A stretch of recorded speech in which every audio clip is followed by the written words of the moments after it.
माणुसकी ही पूजेतील महाप्रसादाप्रमाणे असते. तुम्ही जेवढी देत राहाल तेवढं तुमचं समाधान होत राहील.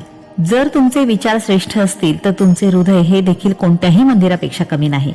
असेच माणुसकी जपणारे श्रेष्ठ विचारसरणीचे सुजाण, सुसंस्कृत, समाजप्रिय आणि संवेदनशील व्यक्तिमत्व म्हणजे विजय इच्छाराम बहाळकर, अर्थात आपल्या सगळ्यांचे लाडके नाना. धुळ्याच्या बहाळकर परिवारात इच्छाराम बेनीराम गुरुजी आणि गिरिजाबाई यांना 5 नोव्हेंबर 1948 रोजी नानांच्या रूपानं दुसरं पुत्ररत्न प्राप्त झालं. संस्कृती आणि संस्कार जपणाऱ्या बहाळकर एकत्रित कुटुंबाच्या घराच्या प्रवेशद्वारावर सत्याचे हाल होतात पण हार होत नाही हा सुविचार लिहिलेला होता. हाच विचार आणि संस्कार नाना आणि त्यांचे 4 भावंड यांच्या बालमनावर आपसुकच रुजला गेला. नानांचं शालेय शिक्षण 100हून अधिक वर्ष ज्ञानदानाचं कार्य करत असणाऱ्या धुळ्याच्या न्यू सिटी हायस्कूलमध्ये झालं. या शाळेनं अनेक नामवंत आदर्श विद्यार्थी घडवले जे वेगवेगळ्या स्तरांवर कार्यरत आहेत. नाना त्यापैकीच एक. वडील इच्छाराम प्राथमिक शिक्षक. धुळे नगरपालिकेच्या शिक्षण विभागाचे ते महाराष्ट्रातील पहिले सुपरवायझर होते. शिवाय अतिशय वक्तृत्व संपन्न होते. आई वडिलांचे संस्कार, शिक्षण आणि वक्तृत्व शैलीचा वारसा नानांनी पुढे चालवला आणि अनेक शालेय वक्तृत्व स्पर्धा गाजवल्या. याच काळात नाना राष्ट्र सेवा दलाच्या शाखेत जाऊ लागले आणि तिथं खऱ्या अर्थानं नानांचा वैचारिक पिंड जोपासला गेला. राष्ट्र सेवा दलाचे संस्थापक मातृहृदयी साने गुरुजी हे नानांचे दैवत. सेवा दलातील गीतांचा नानांच्या मनावर इतका प्रभाव होता की त्यांच्या अनेक भाषणात साने गुरुजींच्या ओळींचा उल्लेख आपल्याला आढळतो. सेवा दलाच्या कार्यात महाराष्ट्रातील अनेक ज्येष्ठ विचारवंतांचा सहवास त्यांना लाभला. जसे ग.प्र. प्रधान असतील, S.N. जोशी असे अनेक. आणि त्यातून नानांचं व्यक्तिमत्व फुलत गेलं, बहरत गेलं, सर्वांगीण विकास होत गेला. नानांचं महाविद्यालयीन शिक्षण धुळ्याच्या विज्ञान महाविद्यालयात झालं. विज्ञान शाखेची पदवी उच्च श्रेणीत संपादन करून B.Ed. पदवी प्रथम श्रेणीत उत्तीर्ण केली. अभिनयाची ही आवड होतीच. अंतर महाविद्यालयीन एकांकिका स्पर्धांमध्ये प्रथम पारितोषिक पटकावत त्याही गाजवल्या. वडिलांना जुना दम्याचा आजार, त्यामुळे मुंबई इथं बँकेची नोकरी मिळत असतानाही ती नाकारून धुळे इथंच आई वडिलांसोबत राहणं पसंत केलं आणि त्यांच्या आशीर्वादानं स्वतःच्या शाळेत शिक्षक म्हणून सेवा करण्याची संधी नानांना मिळाली. 36 वर्षांच्या सेवा काळात विज्ञान आणि गणित विषयांचे विद्यार्थीप्रिय शिक्षक म्हणून नाव कमावलं. सुपरवायझर, उपमुख्याध्यापक आणि मुख्याध्यापक ही पदं भूषवली. एक शिस्तप्रिय विद्यार्थी शाळा म्हणून नावलौकिक कमावला. एवढंच नाही तर संस्था पातळीवर शिक्षकांच्या हितासाठी शिक्षक कल्याण निधी ही योजना राबवली, ज्याचा आजही शिक्षकांना अडचणीच्या काळात आर्थिक लाभ होतोय. नाना संस्थेच्या पतपेढीच्या चेअरमनपदीही कार्यरत होते. 1971 सालापासून शालेय कामाव्यतिरिक्त शिक्षकांच्या अडचणी दूर करायच्या कामाला सुरुवात केली. धुळे जिल्हा माध्यमिक शिक्षक संघाच्या तालुका सहकार्यवाह पदापासून ते महाराष्ट्र माध्यमिक शिक्षक संघाच्या अध्यक्षपदापर्यंतची सगळी पदं समर्थपणे भूषवली. शिक्षण आणि शिक्षकांच्या राज्यस्तरीय प्रश्नांवर अत्यंत अभ्यासपूर्ण शैलीत अधिकाऱ्यांशी, मंत्र्यांशी चर्चा करून अनेक शिक्षकांना न्याय मिळवून देण्याचं कार्य केलं. याबरोबरच शिक्षकांच्या शैक्षणिक प्रश्नांबाबत जागृतीपर सभा, मेळावे तर घेतलेच, पण सामाजिक आणि शैक्षणिक बांधिलकी जपत समाजात शिक्षणाचं महत्त्व आणि अंधश्रद्धा निर्मूलन यासाठी अनेक व्याख्यानं घेऊन लोकांचं प्रबोधन केलं. आयुष्यातलं एक सुंदर वळण लाभलं ते 1975 साली रावळगाव इथल्या श्री रामचंद्र मेतकर यांची सुंदर कन्या वसुधा यांच्याशी त्यांचा विवाह संपन्न झाला. संसार करताना आपले समाज कार्यही नेटानं पुढे नेत गेले. माननीय आमदार तात्या सुळे यांनी सुरू केलेल्या टीचर्स डेमोक्रॅटिक फ्रंट TDF या संघटनेच्या कार्यात स्वतःला झोकून दिलं. कैलासवासी आप्पासाहेब भालदे यांच्या मार्गदर्शनाखाली धुळे जिल्ह्यात TDFचं जाळं विणलं. त्या काळात TDFचे मुखपत्र असलेला अंक महाराष्ट्रभर लोकप्रिय होता. तात्या सुळेनंतर नानांनी संपादक म्हणून त्याचं काम पाहिलं.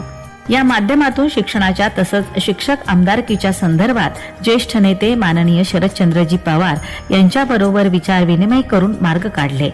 याच काळात धुळ्याच्या लाडशाखीय वाणी समाज संस्थेत सचिव पदावरूनही भरीव कार्य केलं. शैक्षणिक आणि सामाजिक कार्य तर चालू होतच, तेव्हा जीवनातील अत्युच्च आनंदाचे क्षणही अनुभवले. वसुधा नानी आणि नाना यांच्या संसारवेलीवर 27 सप्टेंबर 1979 ला समीरच्या रूपानं एक गोंडस फूल उमललं. समीरच्या बाललीलांचा आनंद घेत असताना आपल्या समाज कार्याचा मात्र विसर पडू दिला नाही. 1985 धुळ्यात पहिली गोदावरी फ्लॅट सिस्टम सहकार तत्वावर शिक्षक प्राध्यापकांसाठी सुरू केली. तसंच प्राथमिक ते महाविद्यालय शिक्षकांचे प्रश्न सोडवण्यासाठी सारस्वत प्रबोधिनी संस्थेची सुरुवात केली. इतकंच नाही तर समाजातील अल्प उत्पन्न गटातील लोकांना विम्यासारखं संरक्षण कवच मिळावं म्हणून सुरू केलेल्या श्रीराम ट्रस्ट योजनेअंतर्गत आपत्तीग्रस्त अनेक गरजू कुटुंबांना रोख 25,000 रुपयांचा लाभ मिळवून दिला. धुळे शहरातील गरीब होतकरू विद्यार्थ्यांसाठी सेवा दलाच्या शाखेवर गणित विषयाचे मोफत वर्ग चालवले. कुलस्वामिनी गृह उद्योग संस्थेच्या मंडळावर कार्यरत असताना महिलांच्या गृह उद्योगाला चालना दिली. सामाजिक शैक्षणिक कार्याबरोबरच आध्यात्मिक कार्यातही ते अग्रेसर होते. समाज संस्थेच्या श्रीराम मंगल कार्यालय उभारणी, कुलस्वामिनी जोगेश्वरी माता बेटावत मंदिर जीर्णोद्धार आणि परिसर विकास कामातही नानांचा मोलाचा सहभाग आहे. धुळ्यातील दैनिकातून शिक्षण क्षेत्रात जनजागृती करण्यासाठी शिक्षणाचा खेळ खंडोबा ही साप्ताहिक मालिका नानांनी अनेक वर्ष लिहिली. नानांचं लेखन आणि वाक्चातुर्याचे वारू चौफेर उधळत असत. शब्दांचा गोडवा, माधुर्य, शब्द लाघवता, शब्दांची ओजस्विता, अमोघता, कणखरता आणि नेमकेपणा अशी सगळी अस्त्र त्यांच्या भात्यात होती. महाराष्ट्रातील विदर्भ, मराठवाडा आणि पश्चिम महाराष्ट्राच्या शिक्षक संघटनांचे मिळून महाराष्ट्र राज्य माध्यमिक शिक्षक महामंडळ कार्यरत आहे. या महामंडळाचे सचिव असताना नानांनी केलेल्या कार्याचं योगदान खूप मोठं आहे.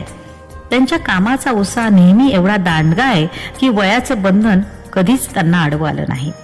अखिल भारतीय माध्यमिक शिक्षक संघटनेच्या कार्यकारिणीत नाना आस्थागायत कार्यरत आहेत. विशेष उल्लेखनीय बाब म्हणजे 29 ऑगस्ट ते 17 सप्टेंबर 2005 या काळात मलेशिया क्वालालंपूर इथं झालेल्या जॉन थॉम्सन फेलोशिप या आंतरराष्ट्रीय स्तरावरच्या शैक्षणिक परिषदेसाठी नानांची निवड झाली.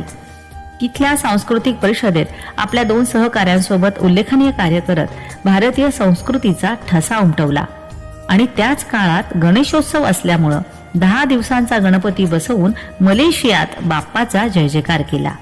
धुळे ही नानांची कर्मभूमी असली तरी त्यांनी राज्यस्तरीय कार्य केलंय. पुणे येथील राष्ट्र सेवा दलाच्या रावसाहेब पटवर्धन विद्यालयाच्या संचालक मंडळावरही नानांनी चेअरमन म्हणून भरीव कार्य केलंय. नोव्हेंबर 2006 मध्ये नाना सेवानिवृत्त झाले.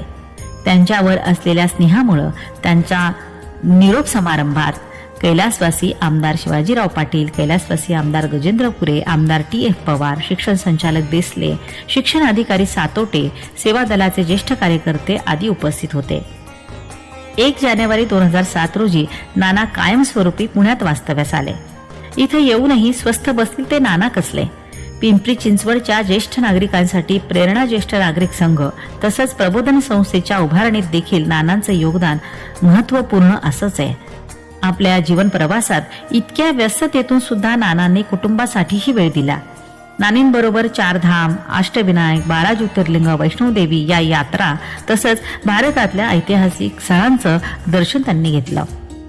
नानांचा एकुलता एक मुलगा समीर हा अभियंता झाला. सुरुवातीला पटनी कंपनीत रुजू झाल्यानंतर बुद्धिमत्ता आणि परिश्रमाच्या जोरावर IBM कंपनीत नवीन वाटचाल सुरू केली. आई वडिलांची सेवा आणि त्यांच्या आशीर्वादानं प्रगती करत सध्या KPMG या कंपनीमध्ये डायरेक्टर पदावर कार्यरत आहे. 10 जुलै 2008 रोजी समीरचा विवाह विरगाव इथल्या श्री शशिकांत कुठावदे यांची कन्या प्रांजली हिच्याशी झाला. नानांची सून प्रांजली ही BE MTech आहे आणि आज DY पाटील कॉलेजला संगणक विभागात प्राध्यापक म्हणून कार्यरत आहे. नानांचा नातू स्मित हा विद्यालयीन शिक्षण घेतोय. जर्मन भाषा आणि संगणक या विषयात विशेष प्रगती करतोय. नाना आपल्या या सुखी कुटुंबात अतिशय आनंदी आणि समाधानी आहेत. पाहणं, भूतकाळ आपल्याला आठवणींचा आनंद देतो, भविष्यकाळ आपल्याला स्वप्नांचा आनंद देतो, पण आयुष्याचा आनंद फक्त वर्तमान काळच देतो. तुम्ही आयुष्यात किती माणसं जोडली यावरून तुमची श्रीमंती कळते आणि नाना ही श्रीमंती आजही अनुभवताना दिसत आहेत. प्रत्येक माणसाच्या आयुष्यात अनेक लोक येत जात असतात, पण काही माणसं मात्र त्यांच्या अस्तित्वाचा ठसा उमटवून जातात. आपल्याही मनावर नानांच्या कार्यकर्तृत्वाचे ठसे उमटले नाहीत तर नवलच, नाही का? त्यांचे कार्य आणि विचार नेहमीच पुढच्या पिढीला मार्गदर्शक ठरतील. शेवटी एवढंच म्हणावंसं वाटतं की नाना, तुमच्या लिखाणानं कित्येकांना स्फूर्ती दिली. शिक्षणाची कास तुमच्या शब्दांनी दिली. प्रत्येक शब्द जणू आठवणींच्या पेटीची किल्ली. आनंदी आयुष्याची दिलीत तुम्ही गुरु किल्ली. आनंदी आयुष्याची दिलीत तुम्ही गुरु किल्ली. नाना, आपल्या बहुआयामी प्रतिभासंपन्न व्यक्तिमत्वाला सलाम.